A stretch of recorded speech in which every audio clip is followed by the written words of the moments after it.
बिस्मिल्लाहिर्रहमानिर्रहीम। देखिए, आज जो सब टॉपिक है वो हमारे पास है वेलोसिटी, और लर्निंग ऑब्जेक्टिव के अंदर उसने लिखा हुआ है describe average velocity of objects. तो ये सब कुछ हम डिस्कस करने जा रहे हैं। ये मैंने कुछ पॉइंट्स लिख दिए हैं। मैं आज आप लोगों से इस वीडियो के अंदर क्या क्या चीज़ें डिस्कस करूँगा। सबसे पहले तो हम अंडरस्टैंड करेंगे कि एवरेज वेलोसिटी हम किसे कहते हैं। उसके बाद हम इंस्टेंटेनियस वेलोसिटी को डिस्कस करेंगे, और उसके बाद हम यूनिफॉर्म वेलोसिटी को डिस्कस करेंगे। इसके साथ एक चीज़ ये ऐड कर लीजिएगा, जब मैं एवरेज वेलोसिटी डिस्कस कर रहा हूँ तो मैं साथ में स्पीड को भी डिस्कस करूँगा। ऑल्दो कि यहाँ पर उसने वेलोसिटी लिखा हुआ, लेकिन हम स्पीड को भी डिस्कस करेंगे जस्ट इन केस कि अगर वो स्पीड हमसे पूछ ले तो, ठीक है। इसी तरह इंस्टेंटेनियस वेलोसिटी, तो इंस्टेंटेनियस स्पीड और यूनिफॉर्म स्पीड, ये भी हम डिस्कस करेंगे। उसके बाद एमसीक्यू जो है वो मोस्ट इंपॉर्टेंट एक टॉपिक है हमारे पास, और वो है हमारे पास एवरेज वेलोसिटी। तो एवरेज वेलोसिटी से रिलेटेड एमसीक्यूज़, या आप ये कह लीजिए न्यूमेरिकल बेस एमसीक्यूज़, वो एग्जाम में हमसे पूछ रहा होता है, टेस्ट के अंदर हमसे पूछ रहा होता है। तो मैं आपको डिफरेंट टेक्निक्स या मेथड आपको बताऊंगा जिसके ज़रिए हम जिसके ज़रिए हम एवरेज वेलोसिटी को क्या करते हैं, कैलकुलेट करते हैं। So there are different method जो कि आपके पास क्वेश्चन में आ सकते हैं। आपने उनको आइडेंटिफाई करना है और फिर उसी से रिलेटेड टेक्निक को आप यूज़ करेंगे तो आप क्विकली अपने आंसर के ऊपर पहुंच जाएंगे। So this is the story of this lecture. So let's start. Alright, सबसे पहले हम डिस्कस करते हैं कि एवरेज वेलोसिटी हमारे पास क्या होती है। तो देखिए, अगर मैं कल की एग्जांपल ले लेता हूं जो कि मैंने डिस्प्लेसमेंट में आप लोगों से बात की थी, कि अगर ये मेरा घर है, होम, जहां पर मैं मौजूद हूं, और मैं यहां से कॉलेज की तरफ मूव करना चाहता हूं। सो आई नो कि देयर आर डिफरेंट पाथ जिससे मैं मूव कर सकता हूं, या ये वो रास्ता अवेलेबल है जिससे मैं मूव करता हुआ गया। लेकिन अगर मैं अपने घर से अपने कॉलेज की तरफ इस तरीके से एक लाइन मार्क कर देता हूं, तो कल हमने कहा था कि this is the first position जिस पर मैं था, या लोकेशन है, और ये मेरी फाइनल पोजीशन है या फाइनल लोकेशन है। तो ये जो चीज़ है इसको हमने डिस्प्लेसमेंट का नाम दिया था, जिसको हमने डेल्टा आर से रिप्रेजेंट किया था। तो हम एवरेज वेलोसिटी को एक्सप्लेन करते हुए ये कहते हैं कि डिस्प्लेसमेंट को हमने डिवाइड करना है टाइम से।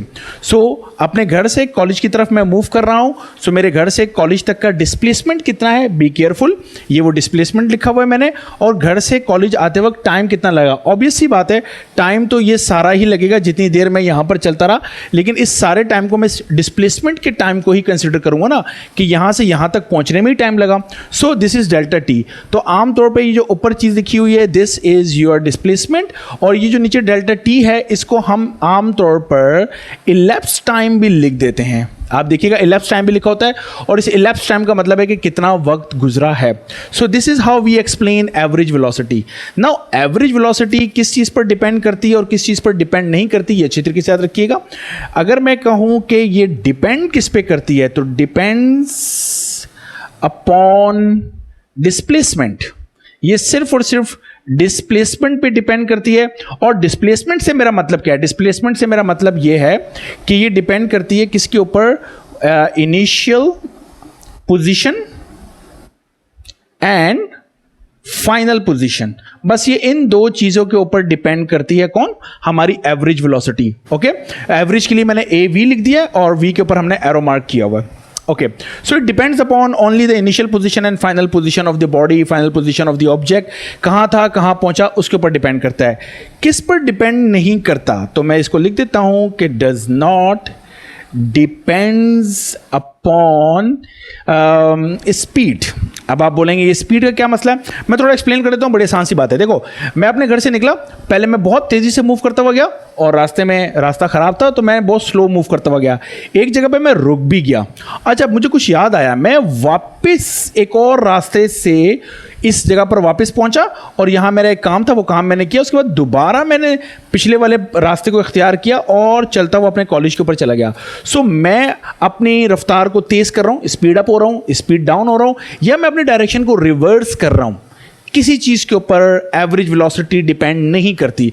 एवरेज वेलोसिटी किस पर डिपेंड करेगी, क्या कहानी होती रही, इससे हमें कोई मतलब नहीं है। एवरेज वेलोसिटी को सिर्फ इस बात से मतलब है आप कहाँ पर मौजूद थे और कहाँ पर पहुँच गए। Okay, so it does not depend upon speed, ये स्पीड के ऊपर डिपेंड नहीं करता। स्पीड का मतलब है कि मैं कह देता हूं कि इंक्रीजिंग आप तेज हो रहे थे, डिक्रीजिंग आप स्लो डाउन हो रहे थे, या आप एट रेस्ट रुक भी गए थे दरमियान के अंदर, और मैं ये लिख देता हूं कि रिवर्सिस DIR डायरेक्शन, और अपने अपने डायरेक्शन को क्या किया था, रिवर्स भी कर लिया था। इन सब चीज़ों के ऊपर हर किस डिपेंड नहीं करती कौन, एवरेज वेलोसिटी। आई बिलीव सो ये बात समझ में आ रही होगी, आसान किस्म की बात है। क्यों स्टडी करते हैं हम एवरेज वेलोसिटी को? एवरेज वेलोसिटी को हम इसलिए स्टडी करते हैं कि ये बहुत हेल्पफुल होती है हमें ओवरऑल बिहेवियर, किसका, overall behaviour of moving object या मूविंग बॉडी का जो ओवरऑल बिहेवियर है वो हमें बताती है। लेकिन किसी भी इंस्टेंट के ऊपर क्या हो रहा था इसके बारे में हरगिज हमें एक्सप्लेन नहीं कर सकती। मतलब कि मैं किसी लम्हे पे रुका हुआ था, यू नेवर नो, आपको कभी पता नहीं चल सकेगा। या किसी लेवल में मैंने अपनी डायरेक्शन को रिवर्स किया था, इसके बारे में भी आपको कभी नहीं पता चल सकता। लेकिन सवाल ये कि अगर आप पता करना चाहते हैं तो क्या करना पड़ेगा? इसका मतलब ये है कि आपको हर पॉइंट के ऊपर किसकी ज़रूरत है, वेलोसिटी की ज़रूरत है। आपको ओवरऑल नहीं चाहिए, हर पॉइंट पे चाहिए, ताकि आपको पॉइंट टू पॉइंट हर इंस्टेंट पे बिहेवियर का पता चल सके।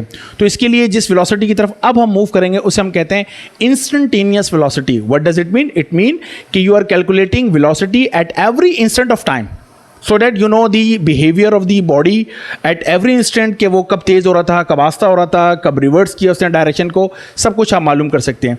ओके, आप देख सकते हैं एवरेज वेलोसिटी पे मैंने एरो लगाया। So what is the direction of the average velocity? Average velocity की डायरेक्शन वही होगी जो कि डिस्प्लेसमेंट की डायरेक्शन है। Now what is the direction of the displacement?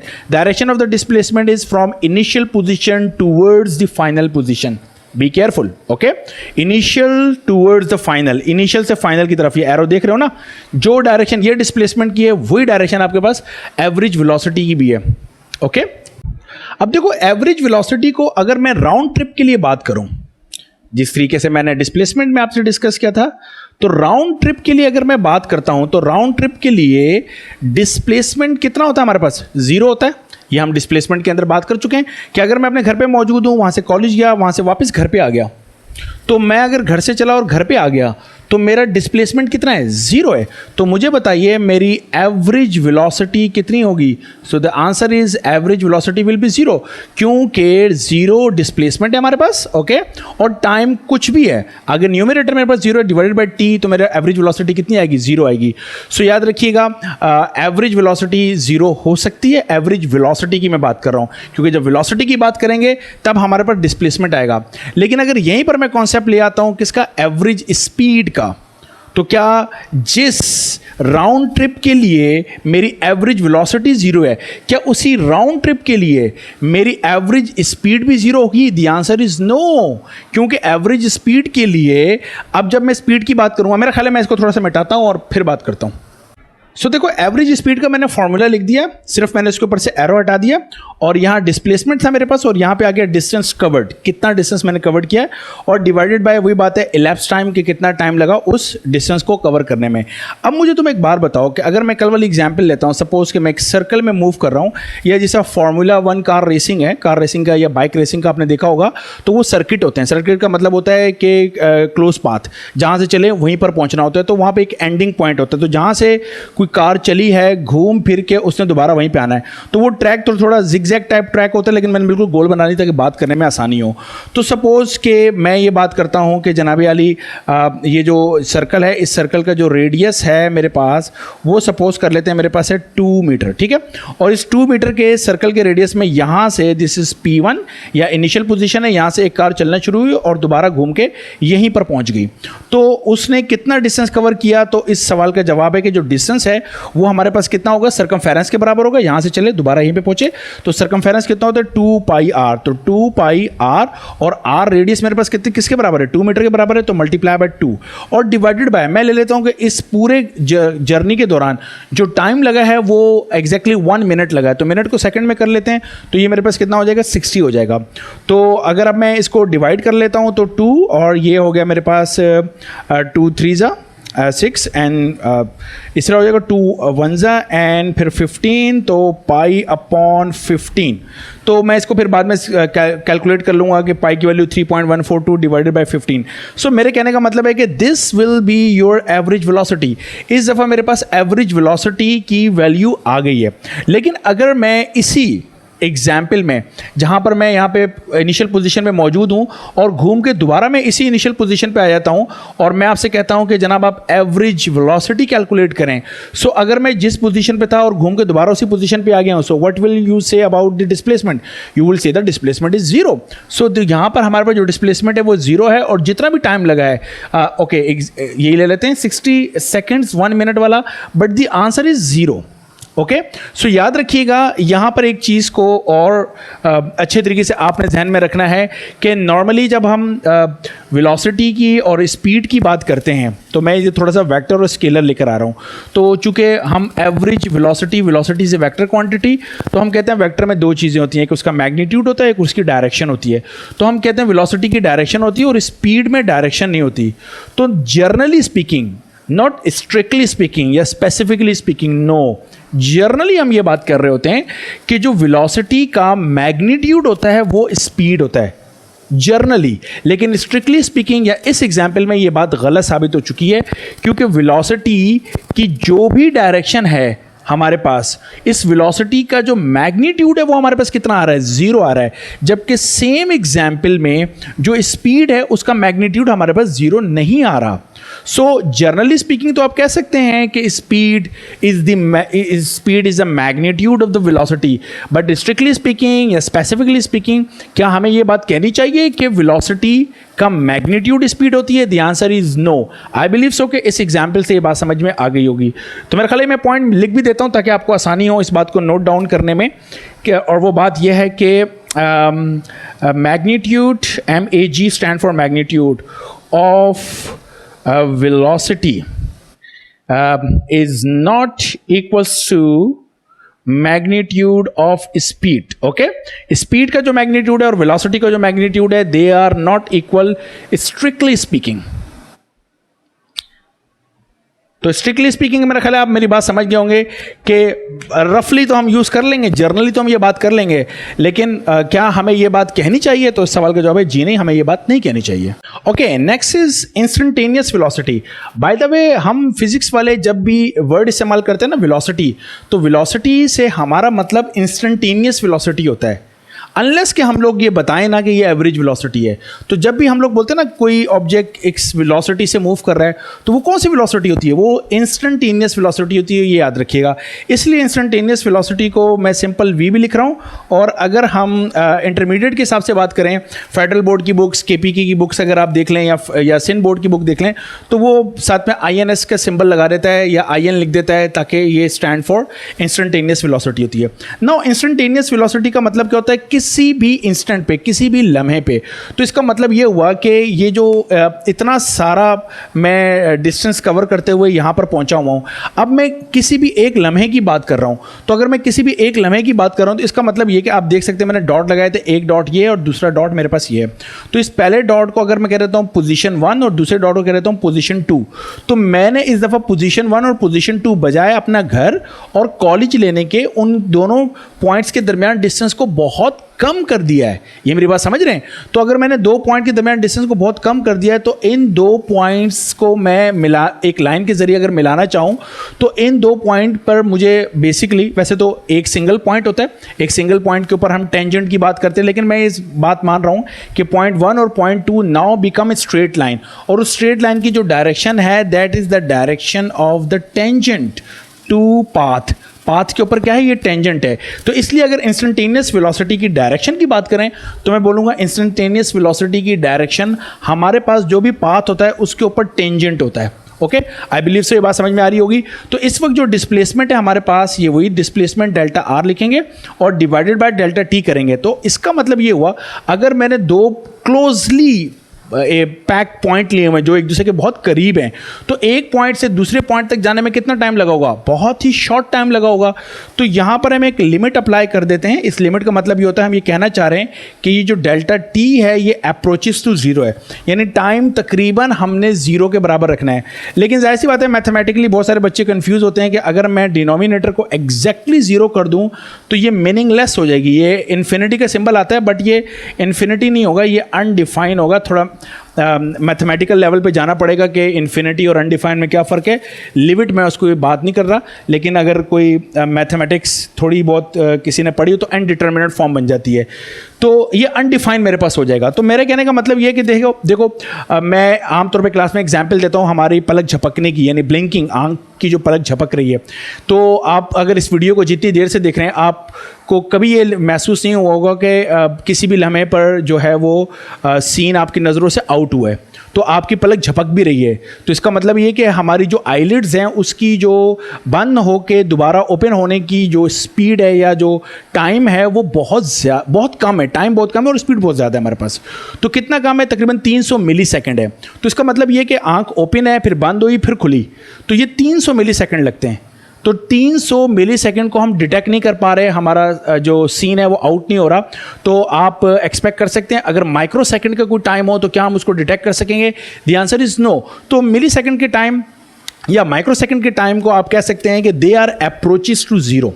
Okay, so millisecond, microsecond के जो टाइम है उसमें जो कैलकुलेट की जाने वाली वेलोसिटी है, that velocity will be instantaneous velocity, एक लम्हे की वेलोसिटी मानी जाएगी। और वो क्या होगा कि हम जो डिस्प्लेसमेंट कैसे कैलकुलेट करते हैं, इनिशियल पोजीशन, फाइनल पोजीशन, वो इनिशियल फाइनल पोजीशन के दरमियान जो गैप है उसको कम करते चले जाते हैं। ओके, इतना कम कर लेते हैं कि वो तकरीबन एक स्ट्रेट लाइन बन जाती है, यानी टेंजेंट टू द पाथ बन जाता है हमारे पास। तो इंस्टेंटेनियस वेलोसिटी की डायरेक्शन आपको समझ में आ गई, टेंजेंट टू द पाथ होगा। आई बिलीव सो कि ये इंस्टेंटेनियस वेलोसिटी भी आपको समझ में आ गया। इंस्टेंटेनियस वेलोसिटी हर एक लम्हे के ऊपर होती है। ये हमें एक कंप्लीट पिक्चर देती है कि बॉडी एक्चुअली मूव कैसे कर रही थी। ओके, और यहीं से अगर हम इंस्टेंटेनियस वेलोसिटी से इंस्टेंटेनियस स्पीड पे चले जाएं तो यानी यहाँ पे अगर मैं स्पीड कह लूँ तो स्पीड के लिए मुझे सिर्फ VINS लिखना है। इसी तरीके से limit delta T approaches to zero, tends to zero, और delta R upon delta T, arrow नहीं लगाना इसके ऊपर। I believe so instantaneous velocity भी आपकी समझ में आ गया होगा। All right, the next one is uniform velocity या स्पीड, दोनों को एक साथ डिस्कस कर लेते हैं। इसका मतलब क्या होता है? आमतौर पे यूनिफॉर्म वेलोसिटी की डेफिनेशन हम ये करते हैं कि इफ़ VAV यानी एवरेज वेलोसिटी इक्वल हो जाए कौन सी वेलोसिटी के? इंस्टेंटेनियस वेलोसिटी के।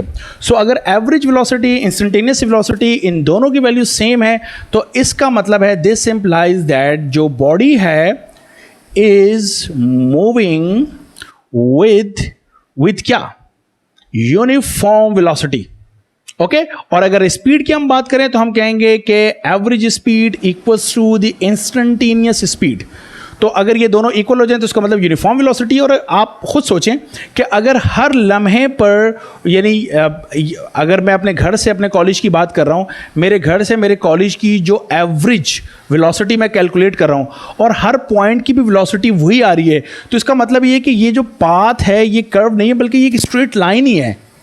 ये मेरी बात समझ रहे हैं? This is one of the most important point कि अगर मैं ये कहता हूं कि मेरे घर से मेरे कॉलेज की एवरेज वेलोसिटी और मेरे घर से मेरे कॉलेज की इंस्टेंटेनियस वेलोसिटी ये दोनों सेम है, तो इसका मतलब ये है कि मैं किसी भी लम्हे पे अपनी डायरेक्शन को चेंज नहीं कर रहा, तो इसका मतलब मैं एक स्ट्रेट लाइन में मूव कर रहा हूं ना। तो ये कंडीशन मेरे पास कब हो सकती है? ये बात कब हो सकती है, या बॉडी यूनिफॉर्म वेलोसिटी से कब मूव कर सकती है? तो इस सवाल का जवाब ये है कि when we move along a straight line. What do you think? I believe so कि आपकी ये बात समझ में आ गई होगी। इसका मतलब मैं कर्व पे नहीं जा रहा, मैं इसी स्ट्रेट लाइन के ऊपर ही जा रहा हूँ। मतलब जो मुझे रास्ता मिला है वो सिराते मुस्तकीम मिल गया, बिल्कुल स्ट्रेट लाइन मिल गई है। तो ऑब्वियस सी बात है फिर ये दोनों सेम हो जाएंगे। So this is I believe so one of the most important point कि if you are moving on a straight line then your instantaneous velocity and your average velocity will become same, and this means we are moving with uniform velocity और uniform speed. So I believe so यहाँ तक ये बात सारी समझ में आ गई होगी। अब हम कैलकुलेट करने जाएंगे, डिफरेंट मैथड्स को देखेंगे और उनके ज़रिए कैलकुलेट करेंगे एवरेज वेलोसिटी या एवरेज सॉरी वहाँ कहाँ चला गया, एवरेज वेलोसिटी या एवरेज स्पीड, ठीक है, एवरेज वेलोसिटी एवरेज स्पीड को कैलकुलेट करेंगे। And this is one of the most important period of this video, कि इस जगह पर ये वीडियो बहुत ज़्यादा अहम होने लग गई है अब आपके लिए, कि ये वो जगह है जहाँ पर आप MCQ सीखने जा रहे हैं। ओके, तो मेरे साथ रहिएगा। अब हम methods for calculating average velocity या एवरेज स्पीड को देखने जा रहे हैं। दोनों एक ही बातें हैं हमारे पास, मेरा ख्याल है इतनी डिस्कशन के बाद आपको समझ में आ रहा होगा। जो पहला मेथड मैं आपसे डिस्कस कर रहा हूँ ये सबसे ज़्यादा पूछा जाने वाला मेथड है, या आप ये कह लें कि सबसे ज़्यादा कॉम्प्लिकेटेड भी बच्चों को यही वाला लगता है कि इसको कैसे करना है। इसके लिए मैंने एक हिंट आपको दे दिया, वो ये कि दो स्पीड हमें गिवन होती हैं, स्पीड सेम भी हो सकती हैं, स्पीड डिफरेंट भी हो सकती हैं, इट डजेंट मैटर। सो दो स्पीड हैं और मैंने लिखा है फॉर सेम हाफ डिस्टेंस। जो दोनों स्पीड हैं उनमें जो डिस्टेंस कवर हो रहा है वो सेम है। क्या मतलब है इस बात का? इस बात का मतलब ये है कि आप सपोज करें कि ये पोजीशन ए है जहां मैं खड़ा था, और इस पोजीशन ए से पोजीशन बी पर मैं गया, और फिर पोजीशन बी से पोजीशन सी पर मैं गया।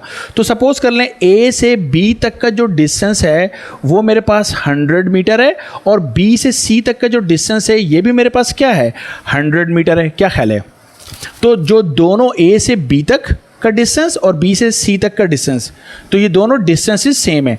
तो ए से बी पर जब कार मूव करती हुई आ रही है तो जो उसकी स्पीड है v1, वो मैं सपोज कर लेता हूँ कि वो मेरे पास है 10 मीटर पर सेकेंड, और जब वो B से C पे जा रही है तो उसकी स्पीड v2, ये मैं डिफरेंट ले लेता हूँ, सपोज कर लेता हूँ, वो 15 मीटर पर सेकेंड है। ये मैं आपसे कहना चाह रहा हूँ कि सेम हाफ डिस्टेंसेस हैं, कि जो पहला वाला डिस्टेंस है वो भी सेम है और दूसरा वाला जो डिस्टेंस है वो भी सेम है। बी केयरफुल, दोनों डिस्टेंस सेम होने चाहिए, उनके लिए स्पीड चाहे सेम दी हो या डिफरेंट दी हो।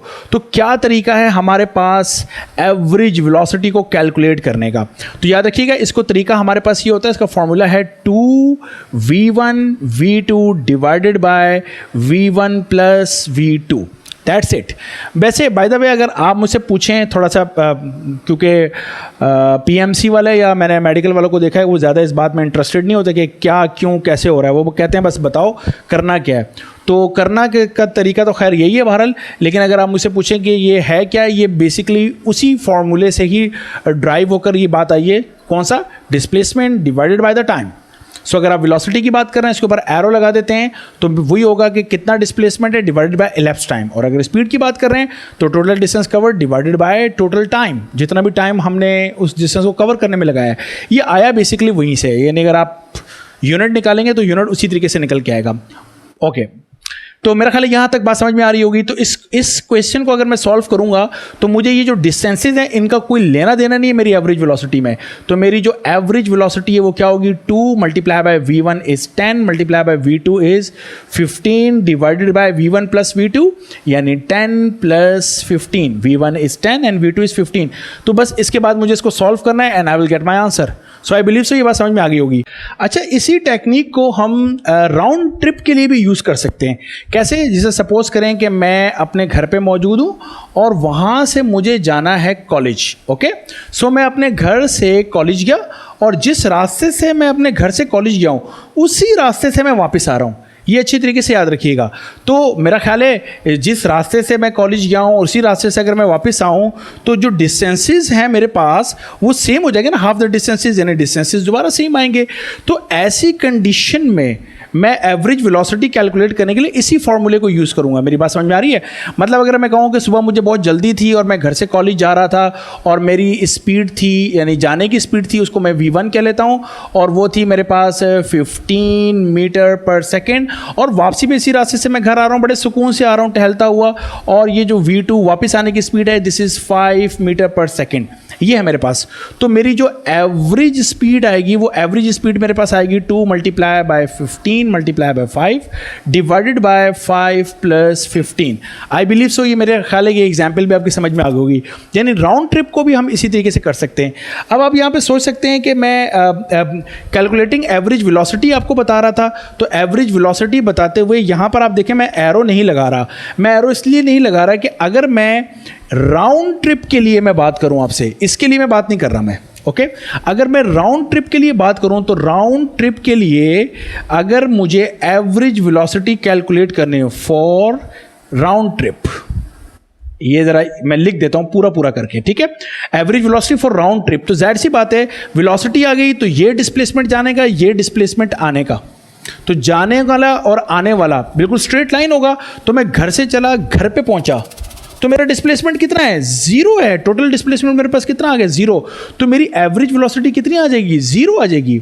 सो राउंड ट्रिप की एवरेज वेलोसिटी हमेशा जीरो होती है। ये मैंने एवरेज वेलोसिटी में भी आपसे डिस्कस किया था, इसलिए मैंने ये एवरेज स्पीड से लिखे हुए हैं। लेकिन अगर मैं यहां पर डिस्कस करता हूं वेलोसिटी को, तो इस एग्जाम्पल में वेलोसिटी का कॉन्सेप्ट है, इस एग्जाम्पल में वेलोसिटी का कॉन्सेप्ट नहीं है। यहां पर वेलोसिटी जीरो होगी, लेकिन यहां पर स्पीड होगी। तो यहां इस किस्म की एग्जाम्पल में एवरेज स्पीड कैलकुलेट करने को कह सकता है, इस किस्म की एग्जांपल में एवरेज स्पीड, एवरेज वेलोसिटी दोनों कैलकुलेट की जा सकती हैं। आई बिलीव सो कि ये बात समझ में आ गई होगी। इसी तरीके से हम ये भी ले सकते हैं कि फर्ज करें कि एक हिल है, एक पहाड़ी है, उसके ऊपर एक साइकिलिस्ट ऊपर की जानिब जा रहा है, ठीक है, और उसके जो जाने की स्पीड है, ऊपर जाना चूंकि मुश्किल होता है, सपोज कर लेते हैं वो 2 किलोमीटर पर आवर है, और वहां पहुंच के जब वो नीचे की जानिब आ रहा है तो नीचे आने की स्पीड तेज होती है, वो सपोज कर लेते हैं कि 10 किलोमीटर पर आवर है। तो उसकी एवरेज अगर हमें स्पीड बतानी हो तो हम यहाँ पर एवरेज स्पीड कैलकुलेट कर सकते हैं। एवरेज डिस्प्लेसमेंट की अगर हम बात करेंगे तो वो जाहिर सी बात है जीरो होगा, तो एवरेज वेलोसिटी इस केस में भी जीरो आ जाएगी, क्योंकि ये राउंड ट्रिप है, जहाँ से चला वहीं पर पहुँचा। हाँ, जाने की स्पीड अलग थी, आने की स्पीड अलग थी, तो एवरेज वेलोसिटी हम कैलकुलेट कर सकते हैं, but not average average speed calculate कर सकते हैं। एवरेज वेलोसिटी इस राउंड ट्रिप के लिए हम कैलकुलेट नहीं कर सकते। So I believe so this is a short technique, इसके जरिए आप कर सकते हैं। तो अगर इस टेक्निक में कोई कंफ्यूजन हो, मैंने इसमें ज़्यादा टाइम ले लिया है, टाइम इसलिए लिया है कि ये बहुत ज़्यादा पूछा जाता है। इफ़ यू बिलीव कि देयर इज एनी कंफ्यूजन और you have to ask any question, you can comment me, मैं आपको जवाब दूंगा। Let's move to the next topic, next method. अच्छा, इस टेक्निक में एक छोटी सी बात थोड़ा सा और भी सुन लीजिए, और वो छोटी सी बात ये है, फर्ज करें मेरे पास एक और डिस्टेंस भी दिया, एक और पॉइंट भी दिया हुआ है, पॉइंट डी, और उस पॉइंट डी, सी से डी तक का डिस्टेंस भी मैं ले लेता हूँ 100 मीटर। ये भी सेम डिस्टेंस दिया हुआ है, और इसकी वेलोसिटी को v3 कह लेता हूँ, और ये वेलोसिटी हम सपोज कर लेते हैं कि ये है 5 मीटर पर सेकेंड। तो इस तरीके से मैंने वेलोसिटी ले ली। तो क्या अब मैं इन ये जो 3 डिस्टेंसेज है, ये भी तो तीनों सेम डिस्टेंसेज हैं और 3 डिफरेंट वेलोसिटी है, तो इस वक्त क्या करेंगे, इसके लिए हमारे पास जो एवरेज वेलोसिटी का फॉर्मूला है वो हमारे पास हो जाता है। अब चूंकि 3 है तो 3v1 v2 v3, ये बात समझ में आ रही है। न्यूमरेटर में क्या होगा, 3v1 v2 v3, और अब डिनोमिनेटर में क्या होगा ये देख लीजिएगा। डिनोमिनेटर में दो वेलोसिटी को मल्टीप्लाई करना है और फिर सम अप करना है। मतलब पहले 2 को मल्टीप्लाई कर दीजिए, v1 v2 प्लस फिर v2 v3 को कर लीजिए v2 v3 प्लस, और अब तीसरे को पहले के साथ कर लीजिए v1 v3 या v3 v1 कर लीजिए। सो दिस इज द फॉर्मूला अगर 3 दिए हों, but I don't believe so कि इस लेवल पे मैंने कोई क्वेश्चन अब तक देखा नहीं है। ओके जनाब, जो दूसरा मेथड है बहुत सिंपल सा मेथड है।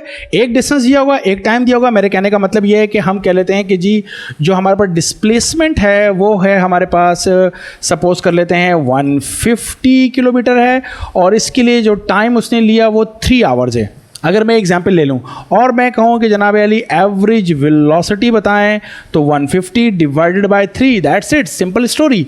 और अगर मैं इसको डिस्प्लेसमेंट की जगह पे डिस्टेंस कह लूँ कि जो डिस्टेंस था वो 150 किलोमीटर था, तो मेरे पास जो एवरेज स्पीड है अगेन 150 डिवाइडेड बाय 3। ओके, अगर डिस्प्लेसमेंट है तो displacement divided by time, average velocity, और अगर डिस्प्लेसमेंट की जगह पर डिस्टेंस है तो वो डिस्टेंस डिवाइडेड बाय टाइम, तो then you will get average velocity. अब आप यहाँ पे ये मत समझिएगा कि मैं ये कहना चाह रहा हूँ कि जी एवरेज वेलोसिटी और एवरेज स्पीड दोनों सेम आ रही है। ये मैं कह रहा हूँ कि अगर मैं A to B मूव कर रहा हूँ स्ट्रेट लाइन में, और ये 150 किलोमीटर हो मेरे पास, ठीक है, 150 किलोमीटर, या मैं अगर किसी टेढ़े मेरे रास्ते से जा रहा हूँ और वो जो डिस्टेंस है R वो 150 किलोमीटर, यानी 2 डिफरेंट एग्जाम्पल मैंने लिए हैं। ये मेरी बात समझ में आ रही है? यानी A से B तक स्ट्रेट लाइन भी 150 किलोमीटर हो और ये कर्व भी 150 किलोमीटर हो, ऐसा नहीं हो सकता। लेकिन मैं कह रहा हूँ सपोज करें, बस एक ही क्वेश्चन के अंदर दोनों बातें समझाना चाह रहा था, ये कह रहा हूँ। तो आई बिलीव सो समझ में आ गया होगा। अगर एक डिस्टेंस दिया हुआ या डिस्प्लेसमेंट दिया हुआ, टाइम दिया, दोनों को डिवाइड करो, एवरेज वेलोसिटी आ जाएगी। तीसरा जो मेथड है मेरे पास वो है multiple distance and different times. मेरे कहने का मतलब ये कि पहला डिस्टेंस हम सपोज कर लेते हैं, ज़रा मैं बड़ा यूनिट ले लेता हूँ, माइल्स में ले लेता हूँ, कि 150 माइल्स उसने कवर किया 3 आवर के अंदर। उसके बाद उसने 100 माइल्स कवर किए 2 आवर के अंदर, और फिर उसने मैं कह लेता हूँ कि 300 माइल्स उसने कवर किए 7 आवर्स के अंदर। तो जनाब आली एवरेज हमारे पास बताइए कि एवरेज स्पीड क्या होगी। सो सिंपल फार्मूला है एवरेज स्पीड का, और वो क्या है, पहला डिस्टेंस प्लस दूसरा डिस्टेंस प्लस तीसरा distance divided bye t1 plus t2 plus t3। बात समझ में आ रही है, यानी डिस्प्लेसमेंट डिवाइडेड बाय टाइम, बस इतनी सी बात है। तो आपने क्या किया, 150 100 300, 150 plus 100 plus 300 divided by 3 2 and 7, 3 plus 2 plus 7, बस इसको कैलकुलेट करना है, you will get average velocity. I believe सो, समझ में आ रहा होगा। यानी अब जो मेरे पास जो एग्जाम्पल नंबर मेथड नंबर 2 था, मेथड नंबर 3 था, इसमें डिस्प्लेसमेंट टू टाइम ही दिए हुए हैं, तो displacement direct divided by time ही कर रहे हैं हम लोग। मेथड नंबर 4 हमारे पास ये है कि 2 स्पीड हमें दी हुई हैं फॉर हाफ द टाइम के लिए। कहने का मतलब क्या है, यानी फर्ज करें पहली स्पीड है हमारे पास 40 किलोमीटर पर आवर से, वो मूव किया 2 घंटे के लिए, उसके बाद उसने 60 किलोमीटर पर आवर से मूव किया, वो भी 2 घंटे के लिए मूव किया, तो टाइम सेम है। तो अगर आपको नंबर 1 याद हो तो नंबर 1 के अंदर मैंने आपको क्या खास बात बताई थी, नंबर 1 के अंदर ये था हमारे पास कि हमारे पास 2 स्पीड थी लेकिन डिस्टेंसेस सेम थे, लेकिन इस दफ़ा 2 स्पीड हैं लेकिन उनके टाइम सेम है। तो अगर टाइम सेम हो तो याद रखिएगा एवरेज स्पीड या एवरेज वेलोसिटी का फॉर्मूला इज़ वेरी सिंपल, दोनों को आप प्लस करें डिवाइडेड बाय 2 कर लें। ओके अच्छा, अगर इसमें तीसरा भी लेकर आ जाऊं, यानी पहली वेलोसिटी 2 आवर के लिए, दूसरी वेलोसिटी भी 2 आवर के लिए, तीसरी कोई डिफरेंट वेलोसिटी 2 आवर के लिए हो, वो भी मतलब सेम टाइम सेम होना चाहिए, तो v1 plus v2 plus v3 divided by 3, मतलब एवरेज कैलकुलेट करो, वो एवरेज ही एवरेज वेलोसिटी होती है, कहना चाह रहा हूं, बस इतनी सी बात है। सो आई बिलीव सो समझ में आ गया होगा कब हमने दोनों वेलोसिटीज़ को ऐड करके डिवाइड बाय 2 करना है। This is one of the most important thing, क्योंकि बच्चे यहीं पे कंफ्यूज होते हैं। वो आमतौर पे एवरेज स्पीड या एवरेज वेलोसिटी का मतलब लेते हैं कि अगर 2 वेलोसिटी दी है उनको सिंपल प्लस करके डिवाइड बाय 2 करें, ये बात ठीक है, लेकिन कब, जब उनके टाइम सेम हो। लेकिन अगर मेथड नंबर 1 के हिसाब से मैं बात करूँ कि जब डिस्टेंसेज सेम है तब नहीं, तब कहानी बिल्कुल डिफरेंट हो जाती है। सो प्लीज़ ये है वो जगह जिस पर हम ये एवरेज के लिए सिंपल एवरेज ही ले लेते हैं, यानी जो भी दोनों वैल्यू लिए, अगर 2 वैल्यूज हैं तो प्लस करके डिवाइड बाय 2, 3 हैं तो 3 को प्लस करके डिवाइड बाय 3। आई बिलीव सो ये बात समझ में आ रही है। ओके जनाब, जो मेथड नंबर 5 है, this is the last method. इस लास्ट मेथड जो है ये नंबर 4 का रिवर्स है। नंबर 4 में हमारे पास वेलोसिटीज़ दी थी लेकिन उनके टाइम सेम थे।